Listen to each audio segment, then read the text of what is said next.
world, and I'm Kat, a writer and artist from Australia, but my dream is to sketch the world. Exciting parcel turned up in the mail today, so let's see what it is. I've already opened it, but let's get into it.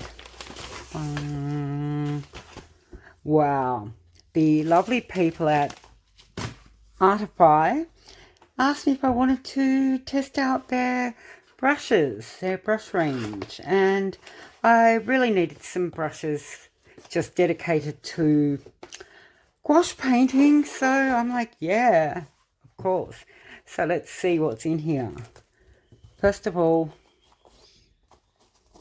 that's really nicely tied. It'll never be tied that nicely again. These are little bookmarks, which I'm not sure what I'll do with because I don't actually ever read paper books. They might be good if I want to mark stuff in an art book, maybe, and yeah, just to keep my place there. So these are the brushes. They're in this roll. I don't usually use a brush roll, but it's nice to have. I think it'd be nice if you're on location because I was going to say you can use this to clean your brush. You probably shouldn't do that, but yeah, I probably will. So this is a set of 15 brushes. I'm not sure if I would use the whole 15. It just seems like a very thinky thing, but I will give them all a test and see how they go. Like the number 6 round, that's such a classic. There's a 10 round, not a 12, that's strange. Filbert. I've never used Filberts. I'll give that a good try though. I like flats, I like angular. Another Filbert, and then the largest is the 14 Bright.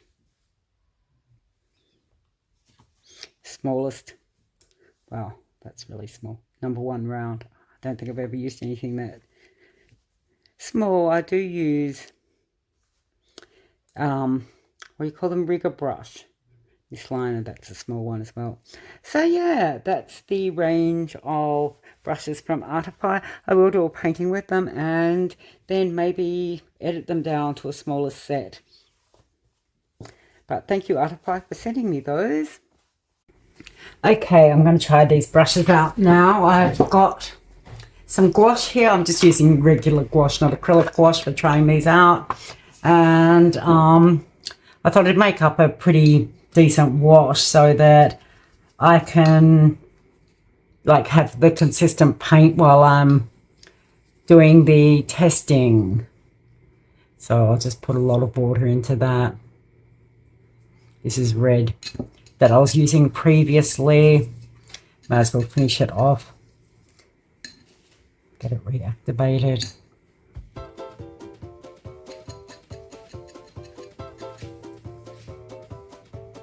Hopefully that'll be enough.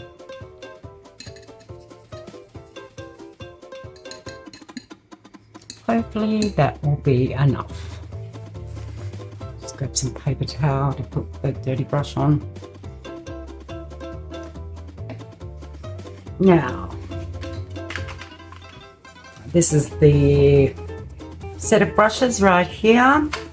So I'll put them, actually I'll put that away so it's not in my way.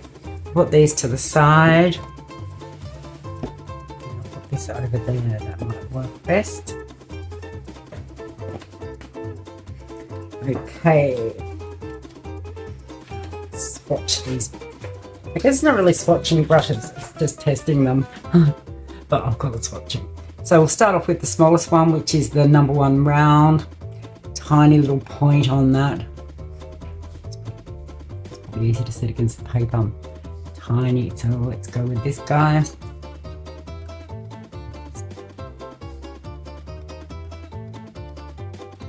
Paint actually could be thicker.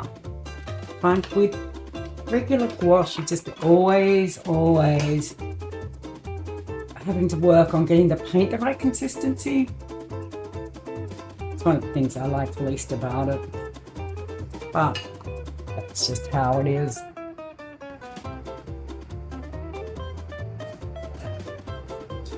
Wow, that's small. Be great for detailed work, really detailed work. try and see how thick I can get those lines with it. So that's about the thickest and thinnest. And next up we have the liner. Again, really good for getting some really detailed lines. What's it do?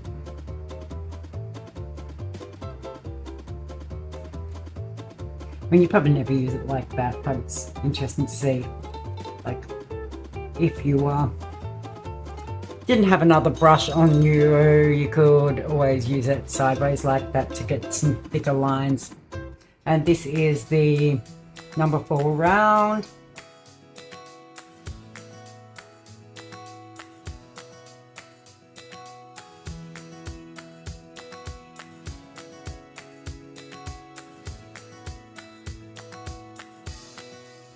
Probably shouldn't have been testing these with red. It's a pretty strong colour to use for the first time on the brushes. Now we've got a fan brush, number 4 fan. I've got a feeling I'm going to be a big fan of this brush. Ha ha ha ha.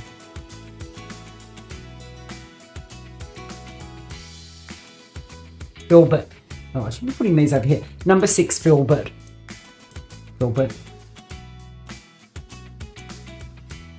Quite fine line, but yeah, nowhere near the fineness of that.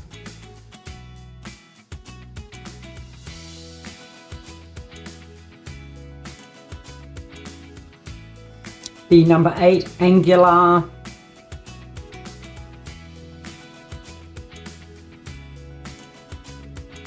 To be honest, I'm not really sure what you'd use a filbert for. I usually just use either a round or a like flat. So I don't really use the angular or the filbert.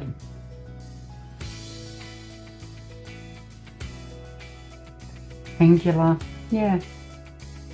I really can't see a situation where I would be using an angular instead of a flat brush.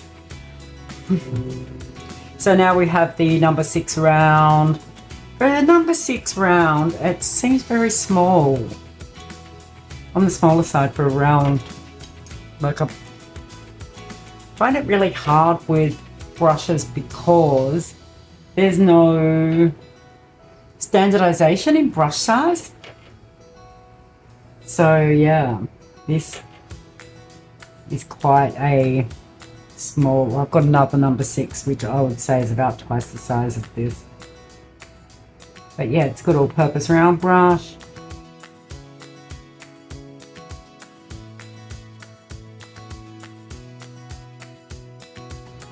Then we get to the 8 flat. This seems like something I would use as on my everyday workhorse brushes. I like a flat brush. They're great for doing cityscapes because if you want to do windows, you just need to do a single stroke like that. For thinner windows, you can do a, and it's doing the work for you, which is always a good thing. So next up 8 round. Again, quite a small brush. This, by comparison, is a Princeton and that's a 10. This is an 8. So quite a bit of difference. Actually, there's a 10 in there, so I'll show you the difference when I get to that. So 8 round. To be honest, I don't think you would ever need to have an 8 and a 10 round. I guess when you're buying a set like this, you're getting the different brushes. You're getting, like, you know, basically some are just there to make up the numbers, aren't they? So, yeah, that's quite nice. It would probably be the one I would use most in this set. This one and the flat. I've got some bigger ones coming up. So yeah, now the number 10 round. Number 10 round. And I'll just let that get started. And I'll put that next to the Princeton so that definitely a lot smaller than the Princeton brush. So I'd say if you're buying these brushes, you'd want to go for, I'm not sure if you can actually buy them individually or whether they're just in the set, but you would want to go like, you know, if you want a chunky brush, go higher.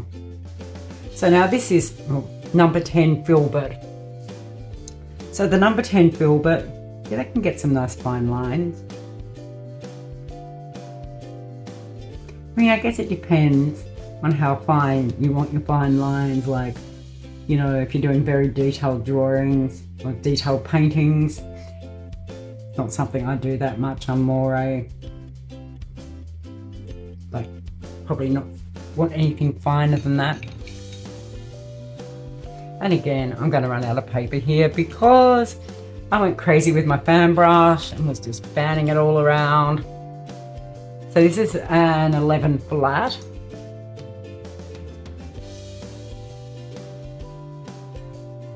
Then 12 angular. That feels...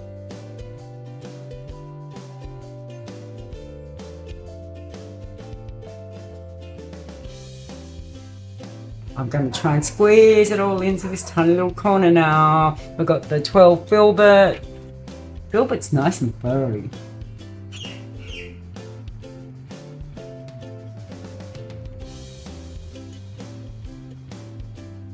Filbert does seem to hold quite a lot of paint.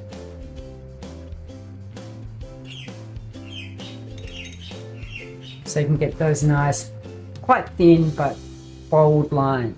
And this is the last brush. It's a 12 bright. What's the difference between a bright and a flat? I think it could be with these, the amount of fatness of the brush. I'm just putting this in this bottom little corner because I didn't leave enough space for it. Yeah, see how much paint that holds? It's probably a lot more than the flat brushes. It's hard to make a comparison when this one's a lot bigger.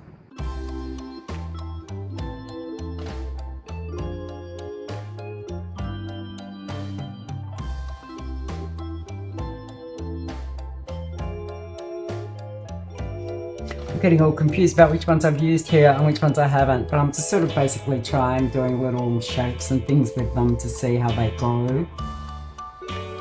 Flat, flat, flat. This is so nice. Something very satisfying about doing little squares with the flat brush.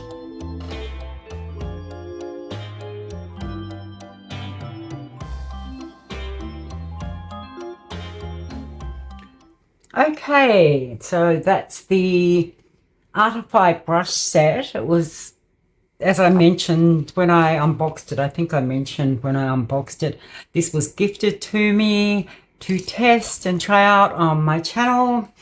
And to be honest, I'm not really sure what makes a good brush. Like, I'm not the sort of person who can say, oh yeah, this is a really good brush or this isn't.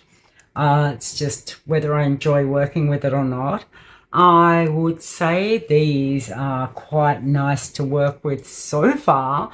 Like, one of the things I really hate, and this has happened to me with quite expensive brushes, is when the hairs come out of the brush.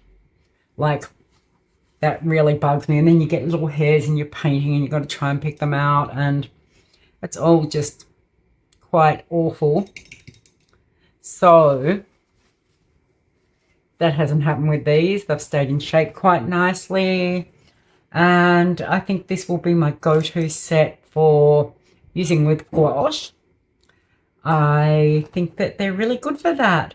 And if I had to pick, like, say I was going out, I probably wouldn't take a whole set. I actually don't like rolls like this. I would rather have my paintbrushes not in a roll.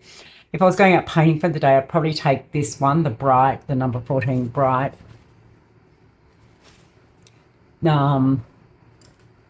Which was the biggest round? The round. Yeah, the number 10 round. And maybe one of the smaller angle brushes, the number 8 flat probably.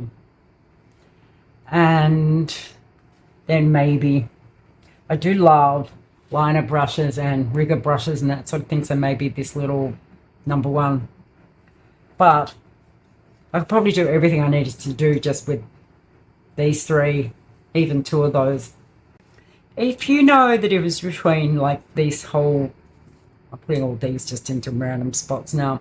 Yeah, like why people have the bright and the, was it the bright, the angular and the flat? What the difference is between them. Oh, there's this other one, this angular one here. I think there's a bit of fatness difference in the brushes. And yeah, again with the, oh, just the round, so yeah. And then the filbert, and I'm not really sure what the point of the filbert is. So I'd really like if someone could let me know in the comments about that. Other than that, yeah, what I'll do is I'll use these a few times when I'm doing my gouache painting, so that maybe you can revisit this in a month or so, and I can let you know how these hold up with a bit of usage. But for the price, they're definitely a good beginner set, and I would recommend them based on what I've used so far. Thanks for watching. I hope you enjoyed this week's video. I've got more wonderful content coming up. I've been really busy getting ready for the zine fair that's on this weekend, and so I'll have some stuff about that coming up real soon. If you don't want to miss out on any of my content, make sure you hit the subscribe button, and if you like this week's video, thumbs up.